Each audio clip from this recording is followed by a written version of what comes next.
નમસ્કાર વિદ્યાર્થી મિત્રો, એલઆરડીના ઉમેદવારો માટે ખૂબ જ મહત્ત્વપૂર્ણ એક માહિતી આવી ગઈ છે. એટલે કે છેલ્લા દિવસે મોટી માહિતી આવી ગઈ છે. તો આના વિશેની સંપૂર્ણ માહિતી આપણે આ વિડીયોના માધ્યમથી આપીશું.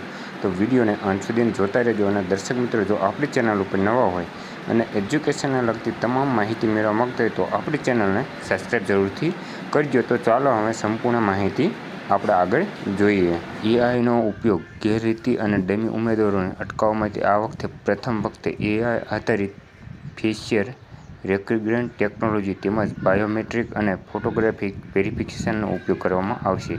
સીસીટીવી કેમેરા તમામ 689 શાળાઓ, કોલેજોમાં, પરીક્ષા કેન્દ્રો અને દરેક ક્લાસરૂમમાં સીસીટીવી કેમેરાથી સજ્જ કરવામાં આવશે. પેપર ટ્રેકિંગ એટલે કે જીપીએસ પદ્ધતિ પણ ગોઠવવામાં આવશે. પરીક્ષાના પ્રશ્નપત્ર સંપૂર્ણ સુરક્ષિત રહે તે માટે લઈ જતા તમામ વાહનોનું જીપીએસ દ્વારા ટ્રેકિંગ પણ કરવામાં આવશે.